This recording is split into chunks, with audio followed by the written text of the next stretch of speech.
현재 시각 지금 8시 23분 지나갑니다.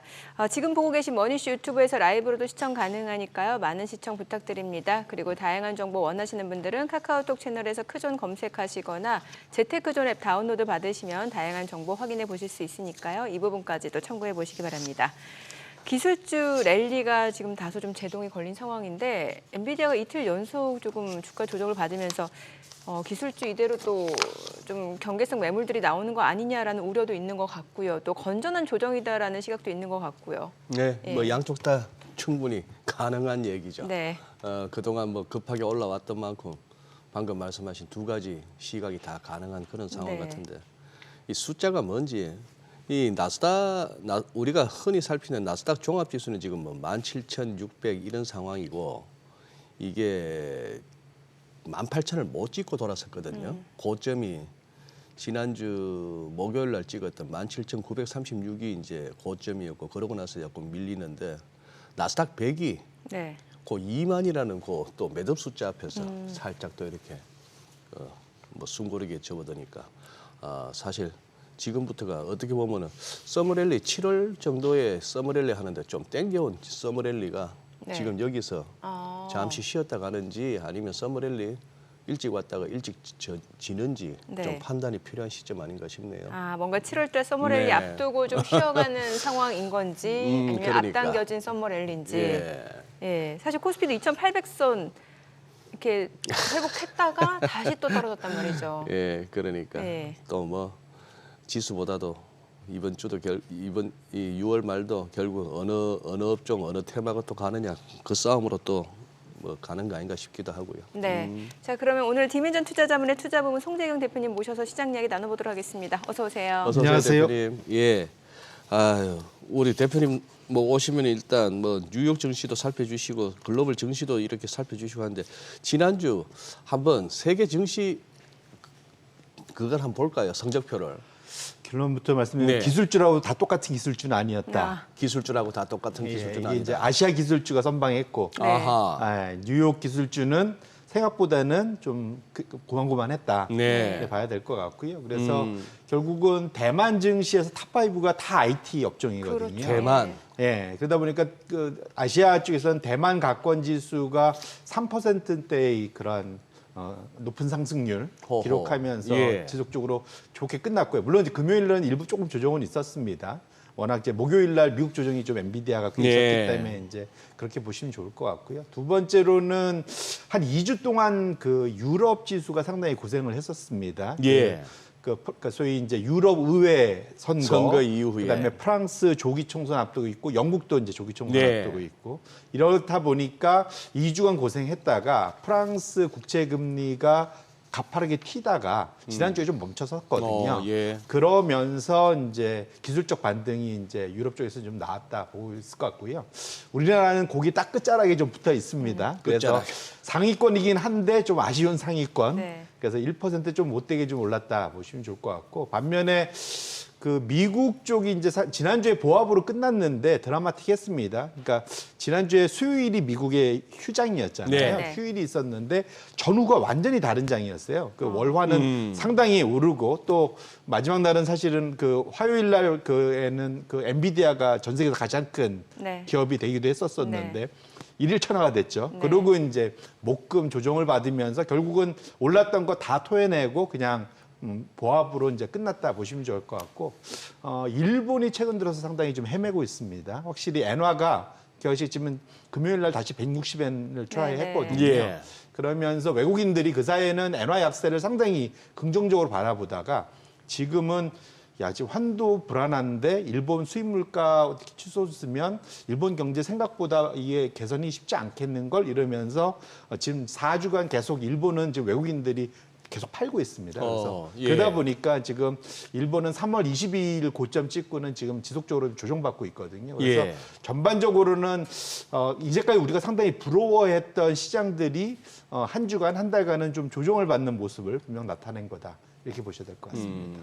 업종별로는 어떻게 봐야 될까요? 지금 보면은 뉴욕 증시 같은 경우는 그동안 시장 상승을 주도했던 기술주들이 좀 차익 실현 물량들이 나오고 있잖아요. 맞습니다. 이게 확실히 쏠림 현상이 나타나는 효과. 예. 이제 기술주가 올라가면은 지수 전체가 올라가는 긍정적인 효과를 줬었는데 거꾸로는 이제 기술주가 안 좋으니까 지수가 웬만한 다른 업종도 올라가도 힘을 못 쓰는 네. 이제 이게 나타났다. 지금 차트에 지금 미국은 총 가장 큰 대업종 분류로 11개 업종으로 구분을 하는데 지금 보시면은 경기 소비재, 에너지, 금융, 산업재 해서 11개 중에 8개가 지수보다 높게 올라갔거든요. 그럼에도 불구하고 지수가 못 올라간 건 결국 정보기술, IT 쪽이 못 올라가다 보니까 다 끌어내린 거다. 보셔봐야 될 것 같고요. 다만 요 앞에 많이 한 주간 한 달간 많이 올라갔던 데에서 우리가 좀 뭔가 임플리케이션을 찾자면 뭐 경기 소비재에서는 기본적으로 아마존과 테슬라가 저 안에 있어서 한 2%대 올라서 저 지수를 지켜주기도 했지만 그거보다 더 올라가게 된 거는 그 미국에서는 지금 그 카지노 업종이 좀 많이 올라갔고 첫 번째. 그다음에 두 번째로 많이 올라간 게 자동차 부품주들이 계속 고생하다가 최근에 이제 반등을 이제 다시 나타나기 시작했다. 그런 것들은 우리도 한번 주목해 볼 만한 거. 어허. 그다음에 이제 에너지 업종은 지난 한 주 동안 그 유가가 이제 바닥치고 한 3% 예. 이상 올라가면서 에너지 업종도 이제 다시 반등하기 시작했다는 거. 그런 것들에 대해서 우리가 좀 눈여겨볼. 이제는 그 사이 고생했던 업종들이 다시 좀 올라가는 구간으로 가는 거 아닌가? 자, 이런 생각을 해볼 수 있을 만한 흐름이었다. 이렇게 보시면 됩니다. 카지노 업종은 왜 오른 거예요? 그러니까 M&A 이슈도 있고 예. 그 사이에 이제 기본적으로 그 안에서 그 사이 이제 고생했던 업종들이 좀 전반적으로 다 같이 올라가는 거다. 그러니까 지금 최근에 지수가 급등을 하는 가장 큰 건 두 가지라고 보시면 될 것 같아요. M&A 아니면 그다음에 이제 소위 이제 바닥 봐지고 이제 저가 이제 상승 이제 이렇게 두 가지로 해석해 볼 수 있을 것 같습니다. 아무래도 뭐 시장에서 그거 제일 편한 접근 방법이 좀 싼 거, 그동안 못 낙폭화되죠? 올랐던 거 어디 네, 있나 맞습니다. 한번 그거 찾는 건데. 근데 아까 보여주신 성적표에서 우리 코스닥은 그 표에 없었습니다만 네. 우리 일주일 동안 보니 뭐 러플리 말씀드렸어 코스피가 1% 오르고 코스닥은 한 1.1% 빠지고 이 코스피하고 코스닥의 이 괴리는 어떻게 보세요? 우리 코스닥은 기술주들 아닌가요?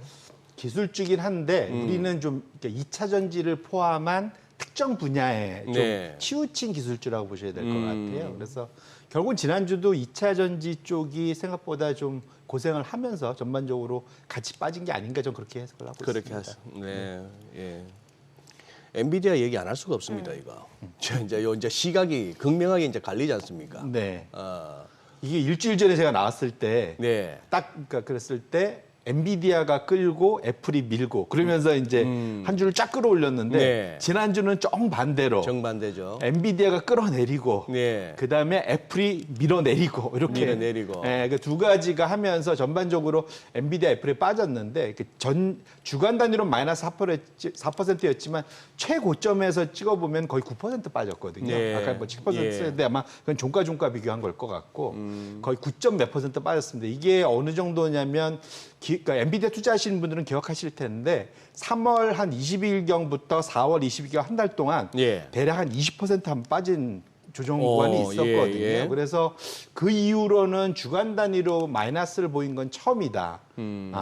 가 이제 첫 번째 의미고 두 번째로는 엔비디아가 또 하필이면 또 화요일 아까 말씀드린 대로 마이크로소프트를 제치고 네네. 전 세계에서 가장 큰 1등 주식이 시총 1위로. 네. 예, 가장 큰 주식이 됐었는데 예. 하루 만에 이제 예. 일일 천하하고 이제 이틀 연속 좀 빠졌지 않습니까?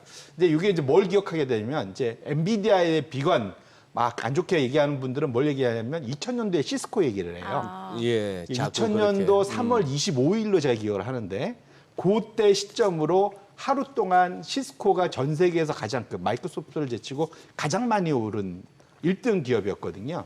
근데 그날을 피크로 그 다음부터 이제 흘러내리기 시작해서 상당히 이제 고생했던 예. 그런 기억이 있습니다.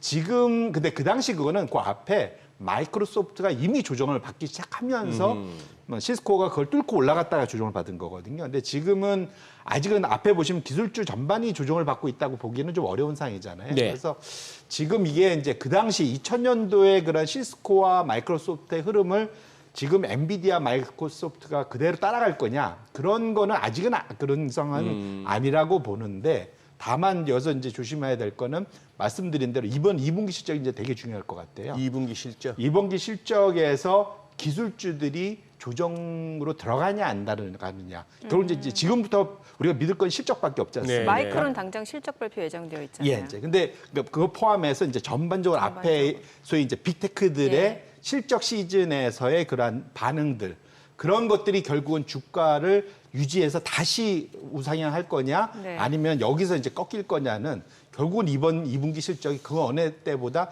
중요한 시점이다. 그 이유는 엔비디아가 말씀 주신 대로 지금 어쨌든 기술적으로 지금 조정 구간에 들어간 것으로 보이기 때문에 그렇다 이렇게 말씀드립니다. 혹시 소장님이 보시기에는 좀 차트로 봤을 때도 조금 크리티컬한 구간인가요? 어떻게 보여지시나요?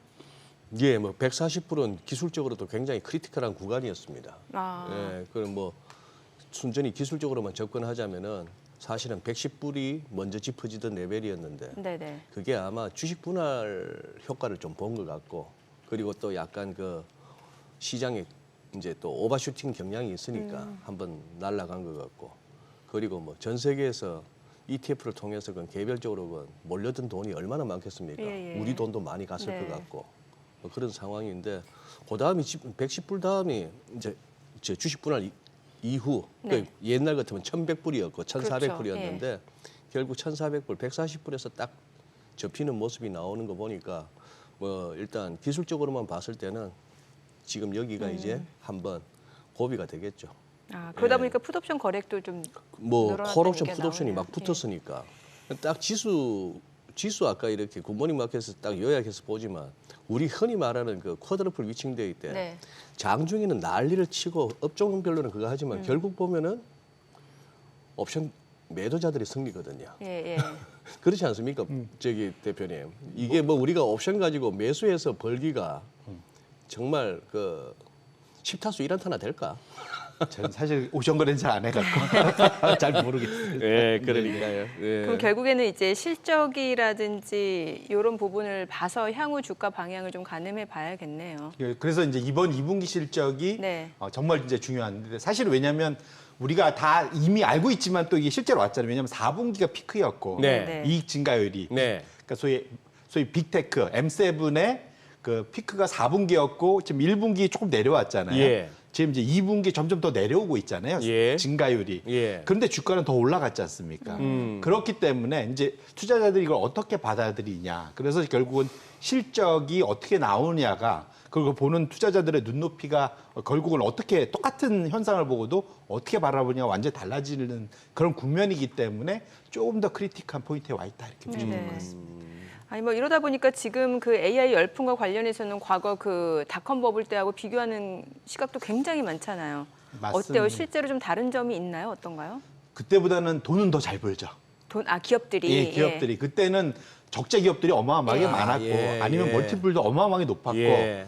근데 다만 그때 말씀드렸지만 이번엔 섞인 것 같아요. 반면에도 2007년도 8년도의 은행주들은 네. 돈은 어마어마하게 잘 벌었지만 알고 봤더니 이게 레버리지 때문이었고 경기 꺾이면서 이게 되게 비싼 거였다는 게 뒤늦게 밝혀진 경우도 있거든요. 그러니까 지금 당장 눈에 보이는 숫자가 다는 아니다. 그냥 단순 멀티플 가고 2000년도에 뭐 그 시스코는 100배로 거래됐는데 예. 지금 엔비디아는 50배 거래된다. 싼 거 아니냐. 이 논리는 너무 약간 1차원적인 논리인 것 같고요. 엔비디아의 향후 이익 규모가 어떤 속도로 올라갈 수 있느냐에 대한 판단이 이제 같이 들어가야 되기 때문에 지금은 2000년대의 닷컴 버블과 2007년도의 은행들의 소위 그러한 레버리지 버블 요 두 가지가 뒤섞여서 나타나는 거라고 저는 해석을 하고 있기 때문에 지금은 절대적인 레벨 멀티플 수준을 비교해서 마냥 싸다라고 마음 편하게 있으면 저는 안 될 거다 이렇게 말씀을 드립니다. 네. 예. 지금 저기 그동안에 미국 시장 지수가 이렇게 국채 금리 그리고 뭐 달러 시세 요것과 이렇게 제법 많이 이렇게 같이 움직였지 않습니까? 아, 이게 이제 지금 금리 부분에 대해서는 연준이 어떻게 할 것인가 내지는 시장 금리가 뭐 지금 뭐 4.3 건방인데 10년물이 4.25네요. 4.259 이렇게 되는데 저는 조금 봤을 때 여기에 대해서 좀 둔감해졌다는 느낌이 드는데 어떠세요? 그렇죠. 그러니까 그때 말씀드린 대로 이제 유포피아라고 그러죠. 이제 행복감이 유포리아. 유포리아가 네, 유포리아가 네, 네. 어마어마하게 좋아져서 예. 지금 최상위권에 지금 와 있는 상태잖아요. 네. 그러다 보니까 상당히 너그러져 있는 상태로 네. 지금 올라가고 있는데 말씀 주신 대로 다만 최근 채권 시장에서의 벌어지는 일들을 보면 지금 사실 유동성은 조금씩 줄고 있거든요. 지금 특히 소위 이제 재무부 그 일반 계정 TGA가 최근 들어 다시 지금 위로 튀고 있습니다. 예. 그 얘기는 시장에서 더 자금을 빨아들이고 있거든요. 네, 네. 그 다음에 지금 그때 말씀드렸지만 지금 그 미국 국채에 나가야 되는 이자만 한 해에 1조 달러에 예. 지금 육박할 정도로 예. 지금 그 소위 그 웨이티드 에버리지 된 그 가중평균된 지금 금리가 지금 지속적으로 올라오고 있거든요. 작년 2%였으면 지금 3%대 정도가 지금 그 가중평균된 그 금리 수준이라서 그것 때문에 지금 빠르게 올라가고 있어서 원래는 TGA에 지금 쌓여 있는 돈이 한 7천억 불에서 그 한 9천억 불 사이 정도였는데 이게 저는 하반기 쫙 풀릴 거다. 그러면 시장이 좀 좋지 않겠냐 생각했는데 이자 갚다 끝나겠어요? 그걸로? 이자 갚다가 그걸로 생각해 보니까 그러니까 오히려 지금 채권을 더 발행해야 되는 상황으로 지금 가고 있어서 예. 지금 오히려 채권 시장 쪽에서는 그런 미국의 국채 추가 발행에 대한 두려움, 걱정 이런 것들이 지금 다시 조금 좀 살아나고 있더라고요. 그래서 결론적으로는 지금 금리가 작년 기준으로 보면 내려와 보이긴 하지만 예. 절대적인 수준 자체가 지금 저번에 그 6월 달에 그 경제 요약 연준에 네. 거기서 장기 금리 수준이 더 올라갔지 않습니까? 예. 그것도 그 보면 추가로 급격하게 내려오기는 어렵다는 거를 두 개가 합쳐지기 때문에 예. 그러니까 수급 중에서 공급도 늘 거고 바닥 레벨이 더 올라왔다라는 두 가지가 합쳐져서 금리가 마냥 떨어질 거라고 보기는 좀 어려운 그런 상황이 지금 있는 거다 이렇게 보셔도 될 것 같습니다. 그러면 금리하고 달러 얘기 끄집어낸 김에 요것도 한번 대표님 뷰가 궁금한데 이번에 그 미국 재무부에서 환율 반기 보고서에서 일본을 갖다가 관찰 대상국에 다시 집어넣었더란 말입니다. 네. 이걸 가지고 두 가지 해석이 있더라고요. 관찰 대상국에 넣는 이유가 너희들 조금 자꾸 개입하려는 경향이 있는데 개입하지 말라 하는 경고라고 우리가 보지 않습니까? 네. 그죠? 그렇죠. 예전 같으면은 우리가 뭡니까 원화 강세 압력이 강했을 때 그때 자꾸 달러 매수 개입하다가 여기서 막 돈이 쪼돌리니 엔데프 시장까지 개입하고 이럴 때는 굉장히 강한 워닝이 들어왔고 그러니 개입하지 말라는 차원에서의 환율 관찰 대상국 지정이라면은 지금 이 160엔을 갖다가 이게 열리면 이게 달러엔이 어디까지 튈지도 모르는 그런 아슬아슬한 그림에서 자꾸 이제 160엔쯤 오니까 이제 일본 BOJ 개입 경계감은 크고 그러면 하지 말라는 얘기 같습니까? 하라는 얘기 같습니까? 하지 말란 얘기죠. 개입하지 말라. 그렇죠. 네, 저는 그러니까 다른 나라들은 일반적으로 환율 조작국이라고 하면 강제로 자기 나라의 통화를 약화시켜서 네, 네. 우리가 따지면 원달러에서 원달러가 1,500원, 자꾸 1,700원 가서 자꾸 위로 가는 예, 환율이 가서 위로 가는 그래서 기본적으로 똑같은 걸 우리 수출해도 들어오는 돈이 많게 예, 만들어내는 예. 이걸 이제 환율 조작국이라고 보통 예. 표현하거든요. 근데 일본은 좀 상황이 다릅니다. 일본은 미국에 수출하는 것보다 자본이 역으로 돌아오는 걸 더 걱정하거든요. 다시 말하면 지금 일본이 미국이 바라보는 일본의 최대 위험은 옌이 강세로 돌아오면서 옌 캐리 트레이딩 자금들 어마어마한 그 자금이 환류되는 거. 그러면 미국 국채가 어마어마하게 시장에 쏟아져 나올 거거든요. 아하. 그걸 두려워하기 때문에 저기에다가 환율 조작국에 1년 만에 다시 부활시켜서 조작국이 아니라 관찰국. 관찰 대상국. 네, 거기에 넣어놓고 본다는 의미가 저런 거다 봐야 될 것 같고 그래서 일본도 뭐라고 그러냐면 지금 우리가 거기에 개입했다는 얘기 절대 안 하잖아요. 네. 예. 근데 지금 그 재무부 숫자를 보면 재무성 숫자 보면 우리나라 돈으로 이틀 동안 85조 원을 썼습니다. 그래서 160엔 간 거를 155엔 만들어놨는데 한 달 만에 다시 160엔 간 글쎄. 거예요. 지금 상황 자체는 예. 일본 정부의 그 거의 190조 원에 가까운 돈을 쓰고도 엔화를 제대로 컨트롤 못하는 예. 상황. 이것이 가장 큰 일본 정부 입장에서는 부담감이고 거꾸로 미국 입장에서는 혹시라도 저기서 삐끗해갖고 민간하고 일본 정부 합심해서 옌이 너무 강세로 가버리면 미국 국채가 시장에 쏟아져 나올 것에 대한 걱정 때문에 또 이제 걱정이고 양쪽이 서로 다른 방향으로 걱정을 하고 있는 거다 이렇게 보셔야 될 것 같습니다. 네. 저는 다시 이제 투자자 입장에서 그 섹터 얘기 좀 여쭤보고 싶은 게 지금 일단은 서학개미라고 해서 이제 미국 뉴욕 증시 투자하는 입장에서는 최근에 엔비디아, 애플 사신 분들 꽤 많단 말이죠. 그런 분들은 이제 어떻게 좀 포트폴리오에서 비중을 줄여야 되는 겁니까? 아니면 홀드해도 괜찮은 겁니까? 이게 이제 지난 100년간의 데이터가 말을 해주는데 네. 네. 결론적으로는 그 소위 그 승자의 저주라고 해야 될까요? 승자의 저주. 예, 탑독, 그 언더독 뭐 이런 네네. 얘기도 하는데 위로 이미 충분히 많이 커져버린 종목들은 재미가 없어진다는 거죠 결론적으로는. 그러니까 그 제가 지금 요 자료가 열려 있는데, 네. 그러니까 시총 10위 안에 들기 전 3년 전, 5년 전에는 평균 초과 수익률이 20%에서 30%로 되게 좋습니다. 당연히 그러니까 저러니까 10위 안에 들겠죠. 네네. 매년 저렇게 올라가니까. 반면에 10위 안에 진입하고 나면 이게 게을러져서인지 수익률이 상당히 이제 둔해진다.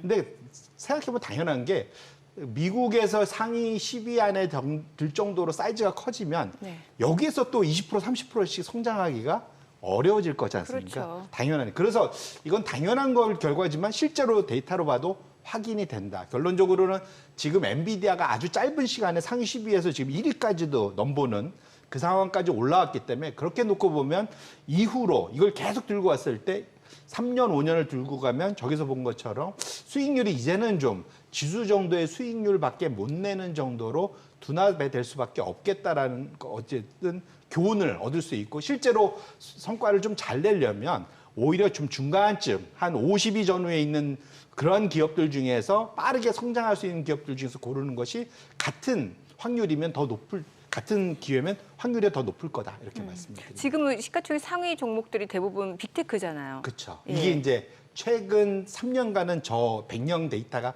깨져 있는데 네. 전 약간 걱정되는 게 그러면 이게 100년 데이터가 갑자기 바뀔 리는 없잖아요. 예. 그럼 빅테크들이 저 현상으로 되돌아가려면 주가 조정이 꽤 있을 수도 있기 때문에 역으로 이렇게 해석해 볼 수도 있을 것 같은데 말씀 주신 대로 적어도 지금 소위 그 M7은 지난 100년간의 데이터를 넘어선 것만은 적어도 지금 3년, 5년간은 넘어선 것만은 분명하다 이렇게 말씀드립니다. 어때요? 과거랑 비교했을 때 지금 섹터 쏠림 현상이 더 심하다라고 볼 수 있는 거예요? 아니면 어떤 상황인가요? 그래서 특히 이제 기술주 안에서 전에도 비슷한 얘기를 드렸는데 지금 결국에 엔비디아한테 이런 먹거리를 주는 게 빅4죠. 소위 네네. 우리가 잘 아는 소위 메타, 구글, 마이크로소프트, 아마존.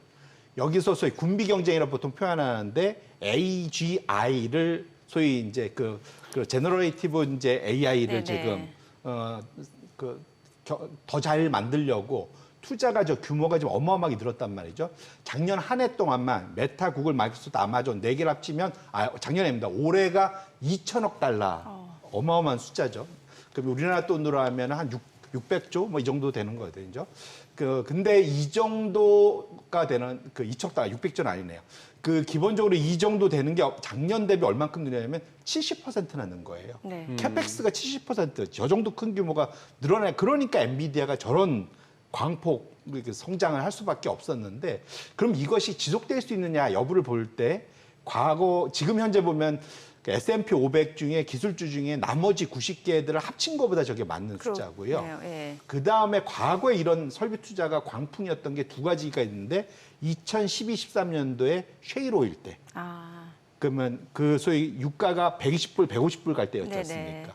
그랬을 때 캐펙스가 빅오일들 투자가 저 정도 이거보다 더 적었었거든요. 네. 그다음 더 멀리 가면 2000년대 닷컴 버블 때 인터넷 모바일 막 설치할 때 이때보다도 지금 많은 상태입니다. 결국은 현재의 수준이 정말로 전례가 없는 설비 투자를 하고 있는 거거든요. 네. AI 쪽으로. 예, 그것의 설비 투자의 최대 수혜를 엔비디아, SK 하이닉스가 받고 있는 거예요. 이거 당연히 이제 주가가 그렇게 가는 건 맞는데 문제는 저 상황이 유지가 될 수 있느냐인 거죠. 계속 누누이 말씀드리지만 저 정도 돈 들였으면 쇼비더머니 해야죠. 저 그렇죠. 돈을 투자했으면 돈을 벌어야 될 거지 않습니까? 그렇죠. 엔비디아 먹여 살리려고 저렇게 투자만 할 수 있는 건 아니잖아요.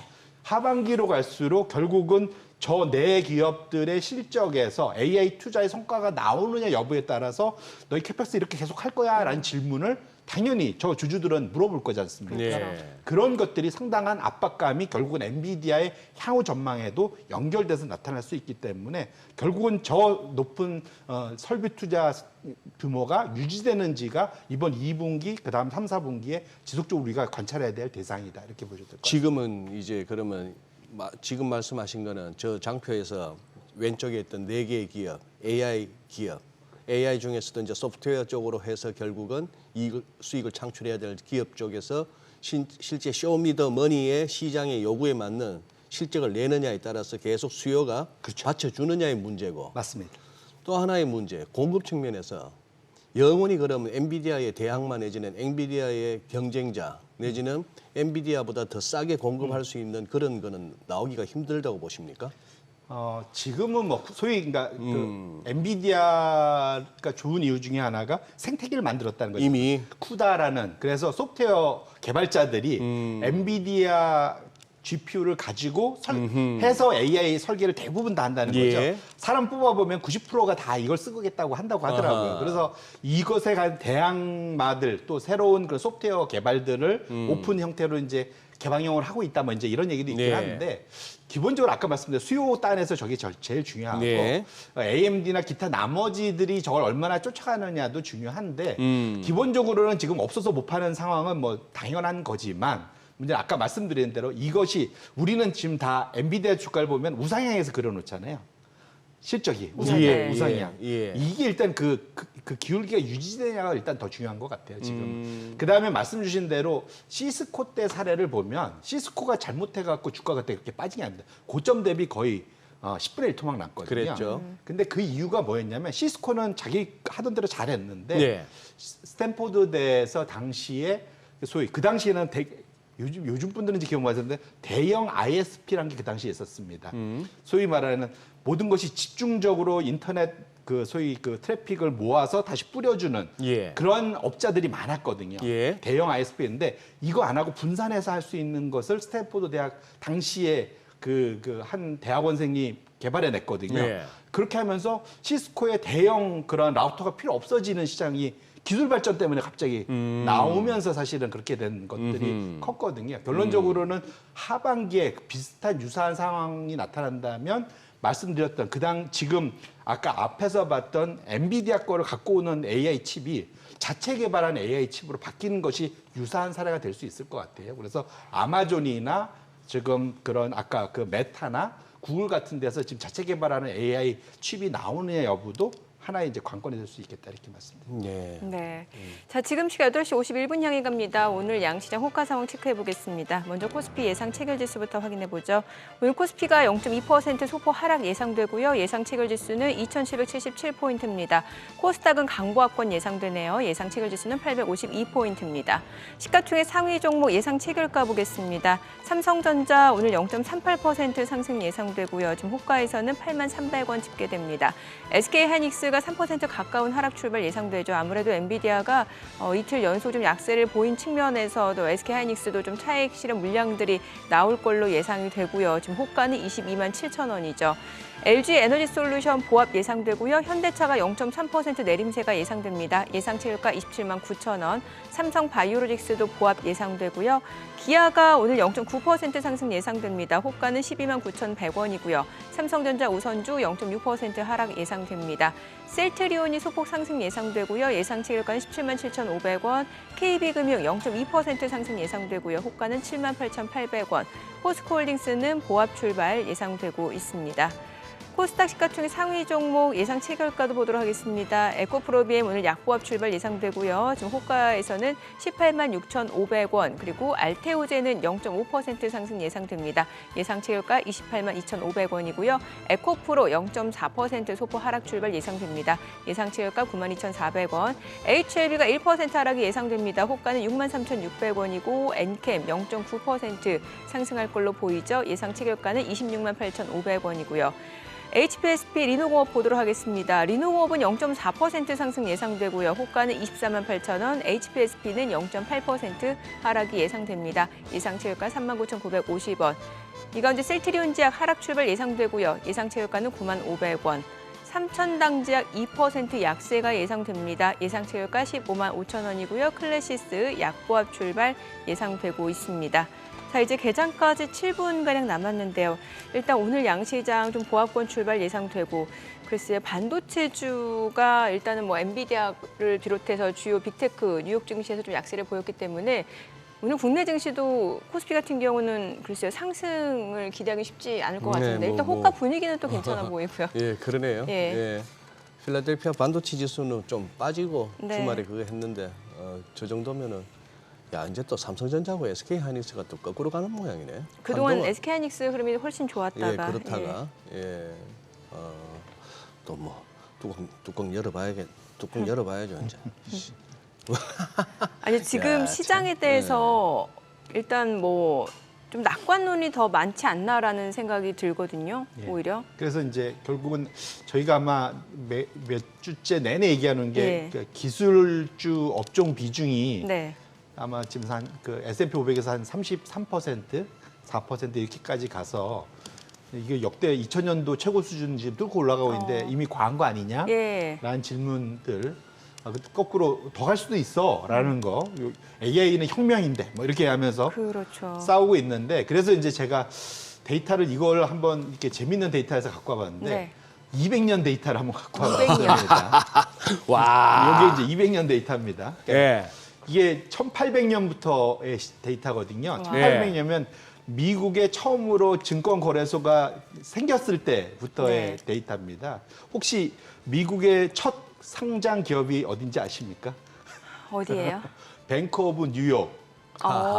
뱅크 오브 뉴욕 멜론이었는데 최근에 BNY라 멜론 띄고 예, BNY인데 예, 예. 그 회사가 세계 최초 예. 미국의 최초 상장 기업이거든요. 최초 상장기요. 예, 예. 어. 거기 보면은 사파에 보면은 길거리에서 한 20명이 모여갖고 이제 증서 교환하면서 그게 이제 증권거래소의 사파에? 예, 시작입니다. 네, 예. 네. 어쨌든 그런데 제가 이제 이 데이터를 갖고 온 이유가 뭐냐면 이게 그 시점에서 그 시대가 원하는 업종이 있잖아요. 그렇죠. 최근에 이제 정보통신 기술 업종 이게 이제 최고 수치인데 지난 100년만 놓고 보면 최고점이 온 건 맞다. 왜냐하면 1960년도에 주된 석유의 시대였고 네. 저 때는 엑슨모빌을 비롯한 당시에 그 내노라하는 그 기업들이 에너지 그다음에 소재, 듀폰 뭐 이런 데들이 합쳐서 그 업종이 최고 수준이었거든요.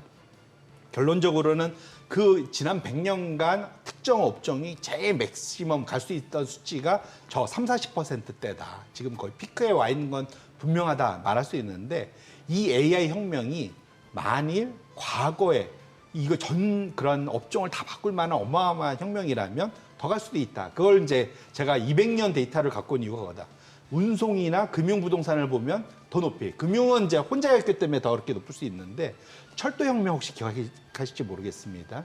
대륙 철도 미국에서 동부에서 서부까지 지나가는 대륙 횡단 철도. 예. 그 앞에는 이제 골드러시도 있었죠. 예. 캘리포니아에서 이제 예. 금이 발견된 거. 어쨌거나 그래서 철도가 이제 연결이 됐는데 그게 이제 운송이 한때 그래서 70%대까지 가게 된 와우. 그런 거거든요. 그러니까 예. 저게 이제 1860년도인가에 저게 이제 열렸습니다. 그래서 결론적으로는 만일 이 AI가 전 업종을 다 바꿀 수 있는 철도와 같은 혁명이라고 한다면 그렇다면 더 갈 수도 있겠다. 근데 다만 우리가 저걸 보려면 정말 오래 살아야겠다. 왜냐면 뭐 적어도 저거 보려면 50년에서 한 100년은 살아야 보이지 않겠습니까? 그래서 예. 그런 상황입니다. 근데 아무리 그거 해도 저기 예전에 금융과 부동산 그리고 또 운송했던 한 뭐 1800년대 같은 저 정도 비중까지 가기에는 세상이 좀 바뀐 거 아닙니까? 제 얘기는 저때 뭐 딱히 무슨 산업이라는 게 그렇게 요즘만큼 세분화되기도 어려웠을 것 같고. 그렇죠. 야, 운송. 그래서 다 운송 지수도 있었구나. 예, 그렇죠. 그래서 그때 그 모든 사람들이 다 저 철도 지수를 보는 이유가 예. 가장 오래된 아. 예 그런 지수라고 보시면 아, 되겠죠. 또 저 장표를 보니까 갑자기 또 찰스 브론슨 형님이 생각나요. 그 원스 포너 타임 인더 웨스트에서 진짜 간지나게 나왔는데. 네. 예, 그때도 보면 뭐 철도 꽝꽝 놓느라고. 우리가 보는 서부 영화 때 나오는 게 다 저 시대라고 보시면 될 것 네, 같습니다. 예. 그러네요.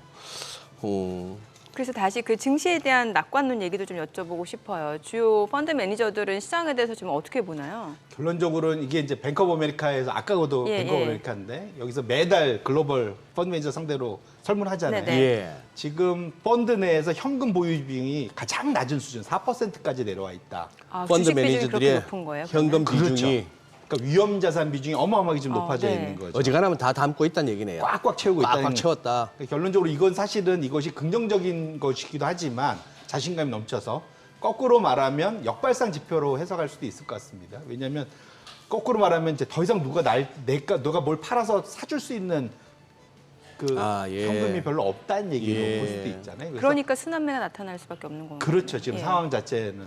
그래서 여기서 누구 하나라도 좀 삐끗하면 전반적으로는 좀 사실은 그래서 시장의 유동성이 훨씬 더 중요해진 그런 상황인 것만은 분명하다는 말씀드립니다. 그러면 지금 위험자산 비중이 높은데 그 중에서는 어느 쪽이 지금 비중이 높은 거예요? 사실은 뭐 가장 많이 있는 건 기술주죠. 기술주. 근데 다만 확실한 거는 이제 저 펀드 매니저들도 안에서 지금 순환매를 하면서 네. 기술주 비중을 좀 줄이기 시작했다. 아, 지금 보시면은 2024년도 2월이 36%였는데 지금 그러니까 지난달 기준으로는 20%까지 줄였다. 이게 이제 차익 실현을 좀 했다는 얘기예요. 그렇죠. 이제 예. 근데 저거는 이제 소위 초과를 그러니까 소위 오버웨이트라고 보통 하죠. 비중 확대 초과분이 얼마만큼이었는데 예를 들면 벤치마크가 100이었다고 치면 2월 달은 136까지 실었었다라고 네네. 보는 거예요. 그러니까 더 많이 실으니까 그때 올라가면 더 많이 올라갈 거잖아요. 그래서 그런데 이거를 지금 120까지 그러니까 오버웨이트는 오버웨이트인데 오버웨이트의 양을 좀 줄여놓은 거다. 이렇게 보시면 좋을 것 같습니다. 네. 자, 뭐 지금 지난 주말 뉴욕 증시 좀 혼조세로 마무리된 상황에서 주요 빅테크주들은 경계성 매물들 좀 출회가 됐고요. 필라델피아 반도체 지수도 하락으로 마무리가 됐기 때문에 오늘 국내 증시 반도체주 향방 좀 눈여겨 보셔야 될 것 같습니다. 오늘 국내 증시 흐름 확인해 보도록 하겠습니다. 개장합니다.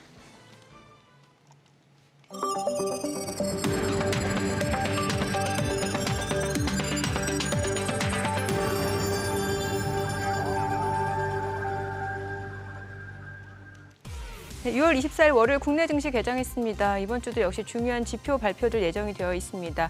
개인 소비 지출, PCE 발표가 예정이 되어 있고 여기에다 마이크론 실적까지 예정되어 있기 때문에 빅테크 랠리에 대해서 지금 뭐 과열이다 아니다라는 논란이 많기 때문에 실적 좀 확인해 보셔야 될 것 같고 또 이제 미 연준이 선언하는 물가 지표 발표가 예정되어 있기 때문에 연준이 앞서서 시사한 연내 금리 인하 1회 정도가 과연 또 추가적으로 늘어날 수 있을지 여부도 좀 가늠해 볼 수 있는 중요한 지표도 될 것 같습니다. 자, 오늘 국내 증시 출발 상황 좀 체크해 보도록 하겠습니다. 코스피가 0.4% 떨어지네요. 2,772포인트, 코스닥 약보합권으로 852포인트입니다. 양시장 일단 좀 하락 출발 보여주고 있고요. 시가총액 상위 종목 시초가 보겠습니다. 삼성전자가 0.5%, 0.3% 내림세입니다. 79,800원. 결국에 지금 또 8만 원 선을 좀 이탈하고 내려온 상황이고요. SK하이닉스도 2% 약세입니다. 22만 9천 원이고요.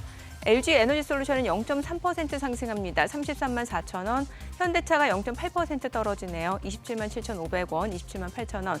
삼성 바이오로직스가 0.9% 내림세입니다. 74만 5천 원이고요. 기아가 0.4% 떨어집니다. 12만 7,500원.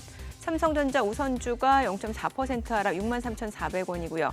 셀트리온은 0.5% 상승합니다. 17만 8천 원. KB금융이 1% 올라가네요. 7만 9,400원이고요. 포스코홀딩스가 보합 출발 보여주고 있습니다. 코스닥 시가총액 상위 종목 시초가도 보도록 하겠습니다. 코스닥 쪽에서는 오늘 에코프로비엠이 지금 현재 0.7% 떨어집니다. 18만 5천 원이고요.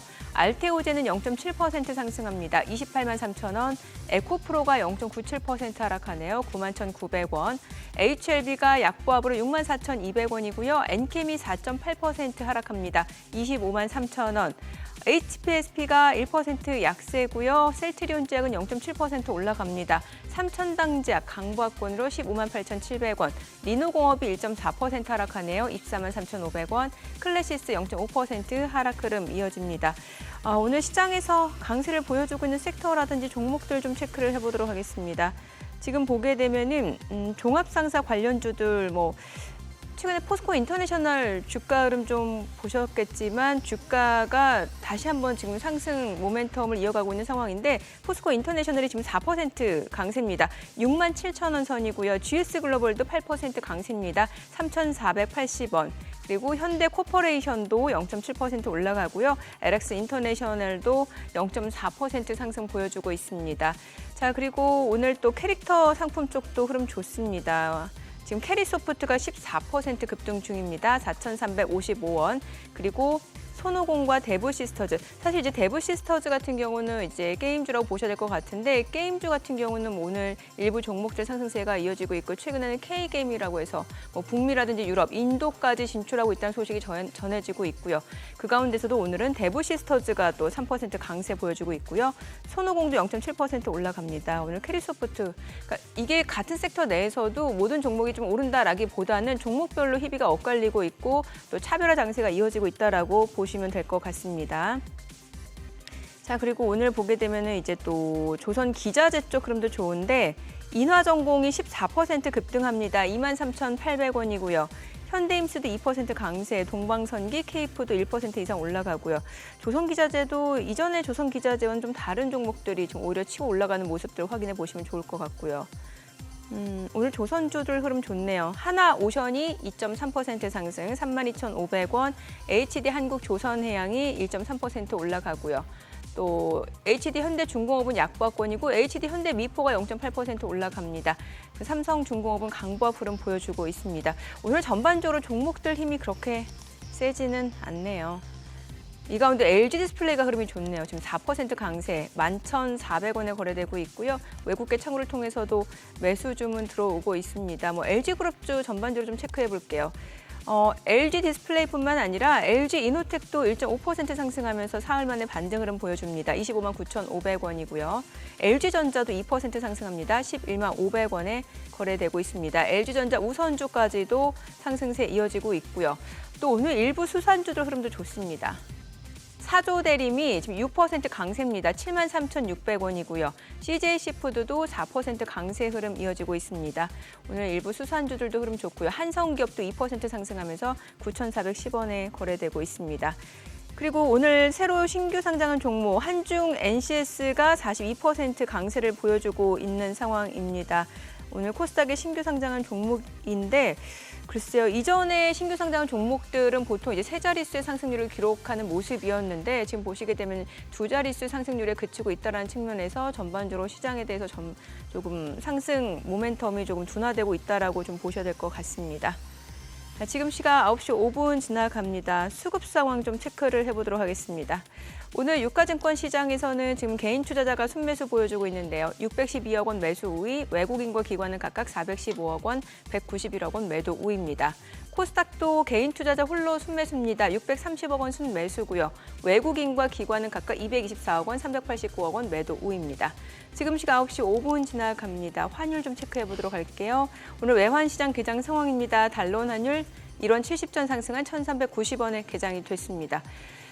와, 환율이 지금 뭐 원화, 위안화, 엔화 다 약세네요. 그러네요. 예. 예. NDF-시세만 봐서는 그냥 뭐 한 전일 이래봐야 90원이 채 안 되는 레벨이라 해야 되는데 NDF보다도 훨씬 올라가면서 진짜 90원을 가장 돌파해 버리네요. 돌파해 버리고 확실히 동시효과보다는 지수도 약하고. 예, 맞아요. 아무래도 지난주 목금 이틀 미국장 이렇게 영향을 받는 것 같습니다. 그러게요. 니케이도 하락 출발. 또 오를 때도 더 오르고 빠질 때는 더 빠지고. 왜 이러십니까? 장사 한두 번 하시고 한국 증시 뭐 하루 이틀 보셨습니까? 아니, 그냥 공부 답답해서. 네, 답답해서 여쭤본 거죠. 답답해서. 네. 참, 네. 아니 소장님 근데 반응이 당황스럽네요. 아니, 보고 있으면 짜증나요. 한국장 짜증나서 지금 또 건너갔다가 또 최근에 또 넘어가신 분들은 또 마음고생하실 것 같아가지고. 그러니까 국내 증시 답답하다고 미국 뉴욕 증시 투자 비중 늘리신 분들 아니 많이 좀 답답하실 것 같아요. 원래 항상 이렇게 쫓아가다 보면은 예. 그렇고 결국 길목을 지키는 것이 길목을 지키는. 그런 투자가 좀 그게 오히려 이제 그 과정은 답답한데 한번 그러니까 결국은 그것이 오히려 더 시세를 더 잘 내주는 그런 투자법이지 않을까 싶습니다. 아니면 다박다박 그냥 쭉 넣는 방식. 그러니까 타이밍을 잡으려는 건 참 어려운 것 같습니다. 예. 타이밍. 아유, 그리고 또 주변에서 많이 듣는 얘기가 나름대로 이렇게 월 회비 얼마씩 내고 이렇게 종목 받고 있는데 종목은 막 수두룩하게 이렇게 몇 개 줘가지고 그 중에 제일 땡기는 거 한두 개 사는데 왜 파는 시점을 안 알려주느냐고. 나와야 되는 시점은 안 알려주고 종목은 수르르 추천하고 뭐 사세요 하는데 좀 파는 것도 알려줬으면 하더라 하는 그런 얘기 주변에서 많이 듣습니다. 참, 아유, 그까지 가르쳐주면 회비가 너무 비싸질라나? 그분들도 모르셔서 못 가르쳐 주는 거예요. 몰라서 못 가르친다. 뭐 그런 경우도 있고 알려줬을 텐데 또 듣고 싶은 것만 듣는 경우들도 꽤 있고 그래요, 사실은. 네. 아니 벌써 5천 개를 팔아버리네 선물해서. 네, 선물에서. 네. 예. 아 근데 지금 조금 이렇게 한번 대표님 저 일본 장 한번 살펴보셨는지 모르겠는데 니케이가 아슬아슬하거든요. 예, 그러니까 아까 말씀드린 대로 네. 일본이 예니 약세로 가면서 이제 외국인 투자자들이 그 전에는 그러니까 수출, 그러니까 엔화 약세가 되면 수출이 좋아지기 때문에 네. 지수에 좋다. 뭐 이렇게. 예. 근데 지금은 똑같은 엔화 약세 상황을 보고 야 이제 수입 물가가 너무 급등을 해서 내수가 안 좋아지고 실제로 일본 내수가 생각보다 썩 좋지 않습니다. 임금이 올랐음에도 불구하고 내수 소비가 썩 그렇게 실질로는 마이너스 성장인데 그러다 보니까 이게 일본이 경제 성장 턴어라운드 하는 것이 맞아라는 것에 대한 질문.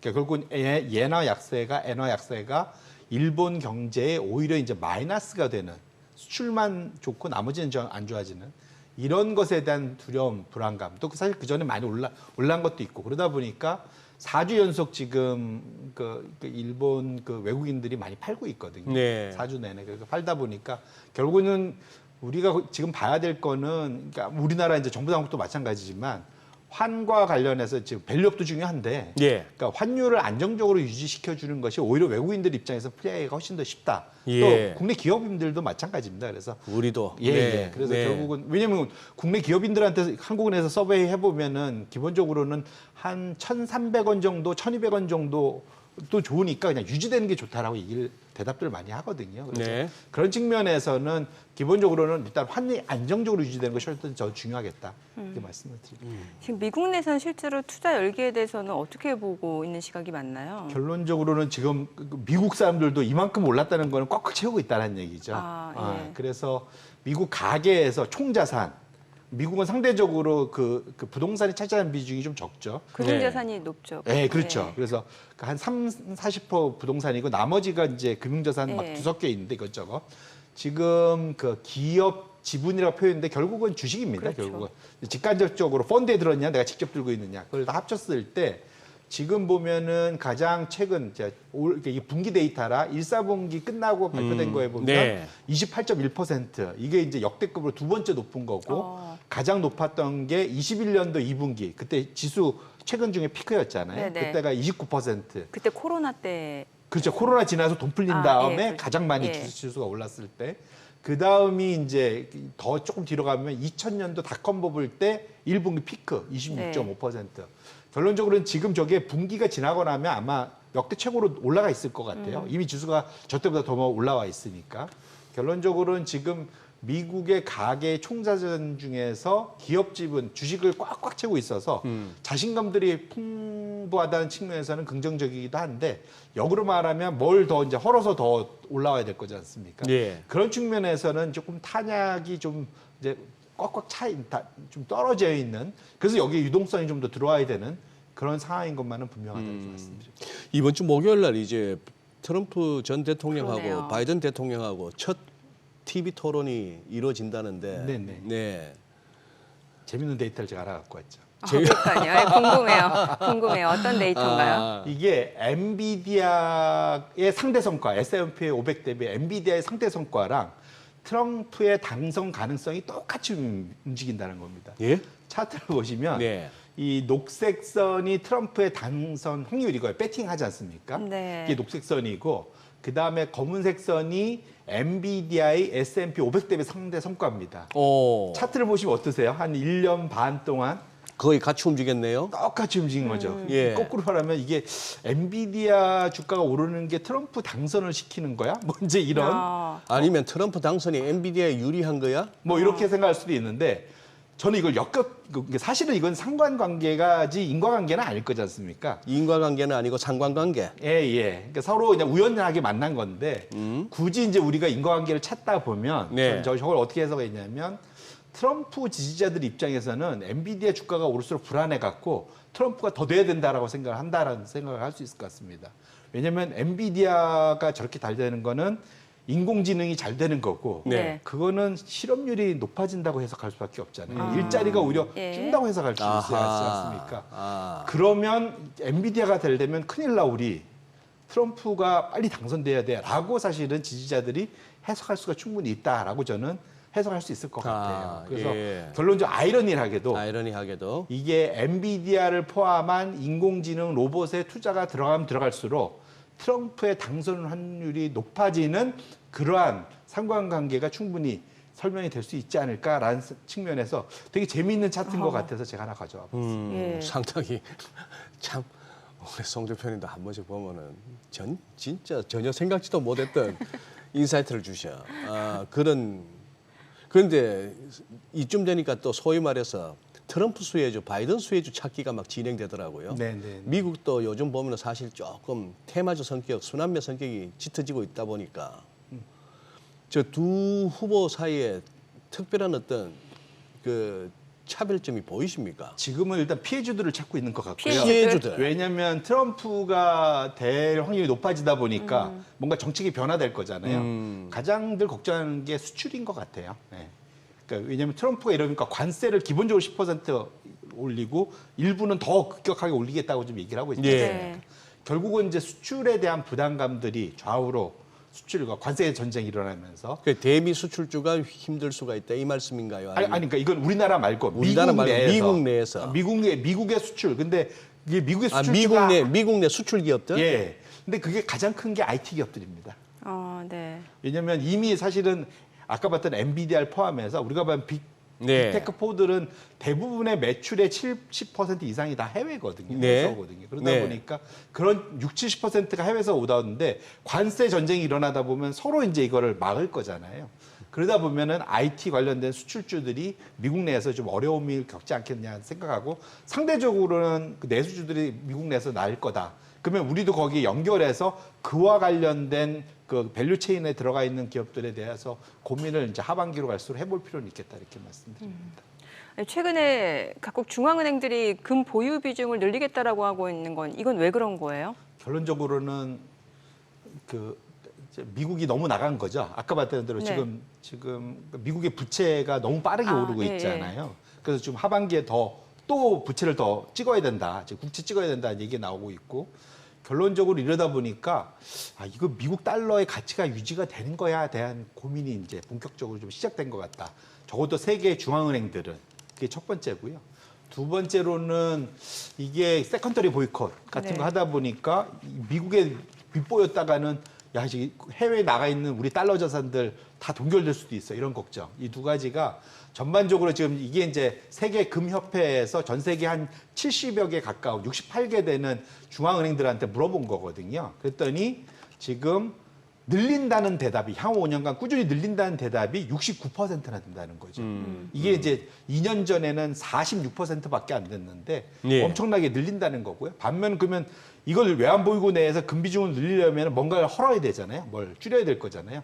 그게 이제 달러 자산이라는 겁니다. 그래서 달러 표시로 돼 있는 자산을 줄여서 지금 표시가 돼 있네요. 그래서 천천히든 급격히든 줄일 거라고 대답하는 게 63%, 뭐 이 정도 61% 되기 때문에 결론적으로는 글로벌리 지금 최근에 중국이 금 매입을 18개월 만에 동결했음에도 불구하고 금 가격이 유지가 되는 거는 네. 결론적으로는 저런 방향성이 앞으로 지속될 것이다라고 보고 있기 때문에 본인들의 자신들의 포트폴리오 내에서 계속 지속적으로 말씀드리면 금 비중을 일정 부분은 가져가는 것도 좋은. 왜냐하면 세계 중앙은행들이 다 저러고 있으니까 네. 우리들도 일부는 벤치마크 해볼 필요는 있겠다 이렇게 말씀드립니다. 대표님, 요 지금 방금 일본 재무성 재무관이 이렇게 환율 관련해서 발언을 했는데 네. 요 한번 들어보시고 이거 개입 세게 해서 시장을 갖다가 아주 혼을 내겠다는 뜻인지 네. 아니면 그냥 하나만한 소리인지 한번 들어봐 주십시오.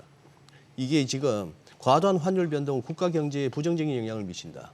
과도한 외환 움직임이 있을 경우 적절한 조치를 취할 준비가 돼 있다. 필요하면 24시간 통화 시간에 개입할 준비가 돼 있다. 개입을 염두에 두고 있는 구체적인 수준은 없다. 이건 뭔 얘기입니까? 이거? 이걸 보통 우리가 구두 개입이라고 보통 표현하는 거 하죠. 구두 개입. 예. 구두개. 그러니까 일단 말만 한 거예요. 그렇죠. 네, 왜냐하면 지금 환율 그 관찰국이 있기 때문에 이런 표현이지만 미국 허락 받아야 될 겁니다. 허락 받아야 될 것 같다. 급격한 환율 변동은 그러면 염두에 둘 필요는 없겠네 어떻게 보면. 저기서 한 번은 저게 만약에 160엔을 치고 위로 튀어 올라가면 그러면 사실은 또 한 번 개입하려고 하겠죠. 네, 네. 근데 결국은 용인을 해주느냐가 더 중요할 테니까. 미국에서. 네. 예. 이제 발언 나오고 나서 환율이 안 움직이네요. 달러형 환율이. 네, 그러면 뭐 빠져야 되는데 안 빠지네요. 예. 그러네요. 알겠습니다. 오늘 내용 예. 잘 들었습니다. 고맙습니다. 감사합니다. 고맙습니다. 네, 오늘 들으신 내용과 관련해서 더 다양한 정보 원하시는 분들은 카카오톡 채널에서 크존 검색하시거나 재테크존 앱 다운로드 받으시면 다양한 정보 확인해 보실 수 있으니까요. 참고해 보시기 바랍니다. 최근 외국인 관심 있게 보는 리포트 확인해 보겠습니다.